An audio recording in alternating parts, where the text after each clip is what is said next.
সাগর এবং স্বামী বিবেকানন্দের প্রতিকৃতিতে পুষ্পস্তবক দিচ্ছেন ছাত্রীরা।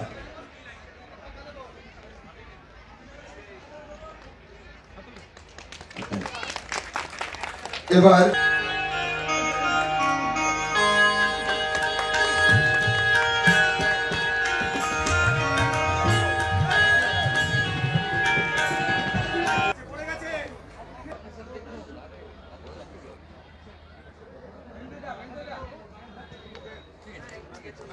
বিদ্যালয়ের পক্ষ থেকে হাতে সফল করব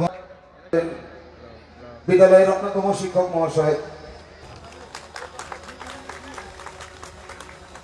পুষ্পস্তবক নিয়ে এসেছেন। শিক্ষিকারা, সমবেত সুধী মণ্ডলী, দুপুর হয়ে গেছে, আহারের সময়। এই মাতৃসম বিদ্যা মন্দিরে পোস্ট প্ল্যাটিনাম জয়ন্তী উৎসব গতকাল থেকে শুরু হয়েছে। বিশ্বের অন্যতম বিশিষ্ট অর্থনীতিবিদ, ভারতবর্ষের 10 বছরের প্রধানমন্ত্রী, বরেণ্য শ্রদ্ধাভাজন ডক্টর মনমোহন সিং এর 92 বছর বয়সে প্রয়াণ হওয়ার জন্য রাষ্ট্রীয় শোক থাকার জন্য গতকাল উদ্বোধনী অনুষ্ঠানে উষ্ণ আমন্ত্রণ থাকা সত্ত্বেও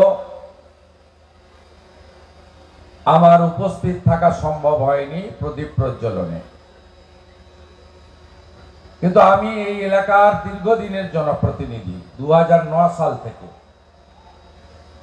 কখনো সাংসদ, কখনো বিধায়ক, কখনো মন্ত্রী, কখনো বিরোধী দলনেতা। তাই এই এলাকার দলের ঊর্ধ্বে সমস্ত মানুষের সঙ্গে আমার একটা আত্মিক সম্পর্ক আছে এবং আমি নিজে আমার দায়বদ্ধতাও আছে। তাই আজকে আপনাদের সঙ্গে আমি দেখা করতে চলে এসেছি। আজকে প্রাক্তন পুনর্মিলন উৎসব সকাল থেকে চলছে, প্রাক্তনীরা এসেছেন। আমার সৌভাগ্য যে এই দীর্ঘদিন ধরে এই যে বিদ্যা মন্দির জ্ঞানের আলোক উন্মোচিত করেছেন, এলাকায় প্রত্যেকটি কিশোরকে পরিপূর্ণ জ্ঞানে সমৃদ্ধ করে প্রকৃত মানুষ হিসেবে গড়ে তুলেছে। সেখানে আজকে প্রাক্তনীদের সঙ্গেও আমার সাক্ষাতের সুযোগ হলো। আমি প্রথমেই প্রাক্তনী যারা আমার থেকে বয়সে বড়, অগ্রজ, প্রবীণ, প্রত্যেককে আমি শ্রদ্ধা সহ প্রণাম নিবেদন করি। আমাদের এই অনুষ্ঠানে গতকাল থেকে অনেকেই উপবিষ্ট আছেন যারা উৎসব কমিটির দায়িত্ব নিয়েছেন। প্রধান শিক্ষক মান্যবর দেবদুলাল মণ্ডল সহ সমগ্র উৎসব কমিটি, বর্তমান শিক্ষক, শিক্ষাকর্মী, মনোনীত পরিচালকবৃন্দ, স্থানীয় পঞ্চায়েতের প্রধান, ব্লকের শিক্ষা কর্মাধ্যক্ষ, অবসরপ্রাপ্ত শিক্ষক, শিক্ষিকা, শিক্ষাকর্মী, প্রত্যেককে আমি আন্তরিক অভিনন্দন এবং কৃতজ্ঞতা জ্ঞাপন করি। আপনারা সবাই জানেন যে আমাদের এই মেদিনীপুর জেলা তথা পশ্চিমবঙ্গ শিক্ষার ক্ষেত্রে একটা সবসময় অগ্রণী ভূমিকা গ্রহণ করে। আমাদের এই বিশেষ করে পূর্ব মেদিনীপুর জেলায় কৃষি নির্ভর এই জেলা। এই জেলায় ঘরে ঘরে graduate, master degree, basic training, BEd, ITI, vocational, কারিগরি শিক্ষা, নানা শিক্ষায় শিক্ষিতর সংখ্যা প্রচুর। আমাদের এই জেলা মাধ্যমিকে শতাংশের বিচারে রাজ্যে পরপর ৮-৯ বছর ধরে প্রথম স্থান অধিকার করে আসছে। এক একটা বিদ্যালয়ে যাবেন, অন্য জায়গার ইউনিভার্সিটিকে হার মানিয়ে দেয়। এত বড় বড় বিল্ডিং, প্রার্থনা কক্ষ, খেলার মাঠ, এক্সট্রা কোকারিকুলার অ্যাক্টিভিটিজের জন্য নানা ব্যবস্থা। এটা সম্ভব হয়েছে এই জেলায় যে সমস্ত বরেণ্য ব্যক্তিরা জন্মগ্রহণ করেছিলেন, তারা তাদের মূল্যবান জমিগুলো এখানে বিদ্যালয় নির্মাণের জন্য দান করে গেছেন। তাই আমাদের এই জেলা শিক্ষায় সমৃদ্ধ, স্বাধীনতা সংগ্রামের জেলা, আত্মসম্মান বোধ আছে, মাথা উঁচু করে লড়াই করতে জানে, বর্ষতা বিরোধী সংগ্রাম করতে জানে। আমাদের এই জেলা থেকে অনেক মানুষ পৃথিবীতে নানাভাবে তারা প্রাতঃস্মরণীয় ব্যক্তি হিসেবে আত্মপ্রকাশ করেছেন। ডক্টর মণিলাল ভৌমিক, রাধা বিনোদ নাথ, ডাক্তারের ক্ষেত্রে doctor Ajit Maiti, doctor Sarangi, doctor Monotosh Panja, অবিভক্ত মেদিনীপুর জেলার। ইউরোপে যাবেন লেকচার শোনার জন্য, বড় বড় আন্তর্জাতিক বিশ্ববিদ্যালয়গুলো অপেক্ষা করে থাকে। আমি অত্যন্ত খুশি এই যে এই বিদ্যালয় পোস্ট প্লাটিনাম জয়ন্তী করছে। আমি শুধু আমার কোমলমতি ছাত্রছাত্রীদের বলবো, স্বামী বিবেকানন্দের আদর্শে আপনাদের তৈরি হতে হবে। স্বামী বিবেকানন্দ বলতেন, আমি সে শিক্ষায় সন্তুষ্ট নই যে শিক্ষা পুঁথিগত শিক্ষার মধ্যে সীমাবদ্ধ থাকে, যে শিক্ষায় কৃতকার্য হয় শেষ কথা বলে। আমি সে শিক্ষায় শিক্ষিত নই, খুশি নই। আমি চাই এমন শিক্ষা আমার ছাত্রছাত্রীরা গ্রহণ করবে যাতে তাদের চরিত্র বিকশিত হয়, তারা আত্মনির্ভর হয়ে উঠতে পারে। আমি আমার শিক্ষক, শিক্ষিকা, শিক্ষাকর্মীদেরকে বলবো, সেই শিক্ষায় আমাদের ছাত্রছাত্রী ভবিষ্যৎ প্রজন্মকে তৈরি করুন। আমি আমার প্রিয় ছাত্রছাত্রীদের বলবো, স্বামী বিবেকানন্দের ভাবনায় দেশকে ভালোবাসুন, ভারত মাতাকে বন্দন করুন, রাষ্ট্রবাদ এবং দেশপ্রেমকে শক্তিশালী করুন। মার্গারেট এলিজাবেথ লেভেলের লেখা একটি বই, তাতে তিনি স্বামীজি সম্পর্কে লিখে গেছেন।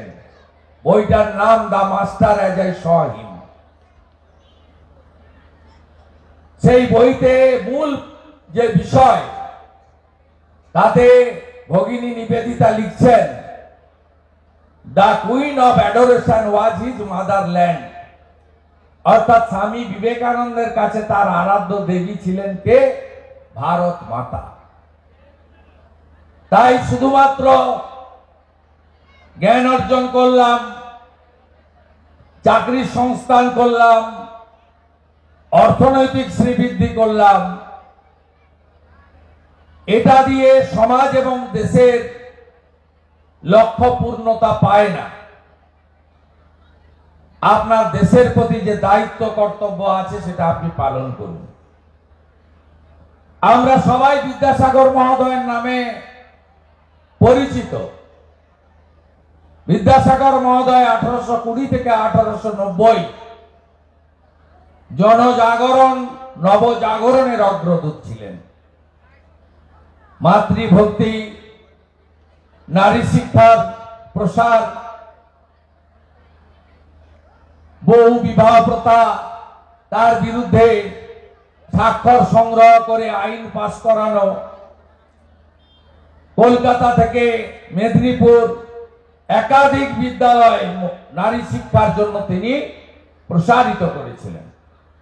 তার মাতৃভক্তি দেখে বর্তমান প্রজন্ম পিতা মাতা বয়স্কদের প্রতি তাদের যে দায়িত্ব কর্তব্য বোধ আছে আরো জাগ্রত করুন। আমাদের খুব কষ্ট লাগে যখন আমরা দেখি যে ছোট ছোট ছাত্রছাত্রী যাদের আরো বই পড়া উচিত, লাইব্রেরিকে ব্যবহার করা উচিত, ল্যাবরেটরিকে ব্যবহার করা উচিত, বিজ্ঞান ভূগোলে আরো পারদর্শী হওয়া উচিত, তারা মোবাইলে বেশিরভাগ সময় নষ্ট করছে। আমি গুজরাট সরকারের প্রশংসা করব। তারা ক্লাস 1 থেকে 12 বিদ্যালয়ে এবং হোস্টেলে মোবাইল ফোন সম্পূর্ণভাবে নিষিদ্ধ করে রেখেছেন। একটা সময় আমরা ইংরেজি পড়তে পারিনি, মাতৃভাষায় মাতৃদুগ্ধ বলা হয়েছে।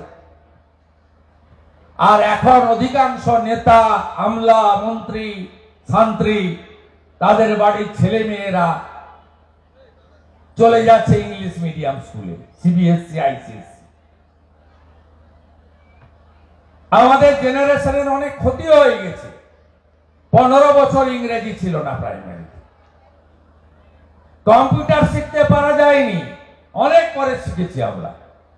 হায়দ্রাবাদ শহর, বেঙ্গালুরু শহর কম্পিউটার হাব হয়ে গেছে, আমরা অনেক পরে শিক্ষা শুরু করেছি। তাই আধুনিক শিক্ষা, প্রতিযোগিতামূলক শিক্ষা, তাকে যদি সুন্দর করে করতে হয় তাহলে আমাদের মাতৃভাষাও শিখতে হবে, বিজ্ঞান অঙ্ক জানতে হবে, রাষ্ট্রভাষাও শিখতে হবে, আবার আন্তর্জাতিক ভাষা ইংরেজিতেও আমাদের দক্ষতা আনতে হবে। আমি আশা করব যে শিক্ষক মহোদয়গণ শুধুমাত্র মিড ডে মিলের হিসাব করতে করতে সময় নষ্ট না করে তারা ছাত্রছাত্রীদের এক্সট্রা কো ক্যারিকুলার অ্যাক্টিভিটিজ বাড়াবেন। অধিকাংশ বিদ্যালয়ে এনসিসি উঠে গেছে, ন্যাশনাল ক্যাডেট কোর, আগামী দিনে সামরিক বাহিনী, আধা সামরিক বাহিনী, অগ্নিবীর এবং দেশের জন্য প্রয়োজন হলে আজকে যেমন ইসরায়েলের সবাই সীমান্তে চলে যাচ্ছে নিজের দেশকে বাঁচানোর জন্য, আগামী দিনেও দেশ মাতৃকার জন্য ক্ষুদিরাম বসুর মতো আপনাদেরও এনসিসি শেখা দরকার বলে আমি মনে করি। আমি ছাত্রাবস্থায় স্কুলে গিয়ে পানা তুলেছি, গ্রামে গিয়ে 50 মিটার হলেও রাস্তা বানিয়েছি, ঝোপ জঙ্গল পরিষ্কার করেছি। এটা এনএসএস দিয়েছে, ন্যাশনাল সার্ভিস স্কিম। ব্রতচারী উঠে গেছে, গোটা পৃথিবী যোগকে গ্রহণ করে নিয়েছে। 181টা দেশে বিশ্ব যোগ দিবস পালিত হয় ভারতকে দেখে। 80% ওষুধ চলে যায় যোগ চলে গেলে। আগে আমাদের ব্রতচারী ছিল, আমরা এখন সব তুলে দিয়েছি। এনসিসি নাই, এনএসএস নাই, ব্রতচারী নেই। ক্লাস 10 পাস করলেও 10,000 টাকা মোবাইল কেনো আর গেম খেলো। সংস্কার দরকার। আগে শিক্ষক শব্দের মর্যাদা ছিল, এখন কে অরিজিনাল আর কে ভুয়া এটা বাছাই করতেই সময় চলে যাচ্ছে। এগুলো কোনো রাজনীতির কথা নয়, অন্তর থেকে বলছি, আমি এখানকার বিধায়ক। হ্যাঁ, একটা দল থেকে ভোটে লড়েছি, প্রতীকে জিতেছি। তারপরে আমি সবার 100% মানুষের এমএলএ। এমএলএ কোনো রাজনৈতিক দলের হয় না, এমপি কোনো রাজনৈতিক দলের হয় না, সবার। তাই আমার ভবিষ্যৎ প্রজন্ম তারা ভালো করে তৈরি হোক। চাকরি বাকরি তো নাই এ রাজ্যে, 2 কোটির বেশি বেকার। আমরা তো রতন টাটাকে তাড়িয়ে দিলাম, শিল্পও নেই। অন্য রাজ্যে গিয়ে কাজকর্ম করতে হবে হয়তো। তৈরি হন। নিশ্চিতভাবে অর্থ দরকার সংসারের জন্য, ভবিষ্যতের জন্য। তো সাথে সাথে জ্ঞানার্জন, এক্সট্রা কারিকুলার অ্যাক্টিভিটিজ, ভালো খেলতে হবে, ছুটতে হবে, সাঁতার কাটতে হবে, সাইক্লিং করতে হবে, যোগা করতে হবে, নিজেদের স্কুল নিজেদের পরিষ্কার করতে হবে, জায়গা থাকলে সবজি লাগাতে হবে, জায়গা থাকলে শীতের ফুল লাগাতে হবে, সরস্বতী মায়ের বন্দনা করতে হবে, বিদ্যালয়ের গেটের মুখে স্বামীজির ছবি মূর্তি থাকবে, প্রণাম করে ঢুকবেন, প্রণাম করে বেরোবেন। শিক্ষক শব্দের মর্যাদা থাকবে, শিক্ষক এলে রাস্তার পাশে সরে যেতে হবে, শিক্ষককে দেখলে পা থেকে জুতো খুলে প্রণাম করতে হবে, সংস্কৃত শিখতে হবে, ইংরেজিতে দক্ষতা আনতে হবে, স্পোকেন ইংলিশ জানতে হবে, একেবারে পরিপূর্ণ মানুষ হতে হবে। আমি এইটুকু বলে,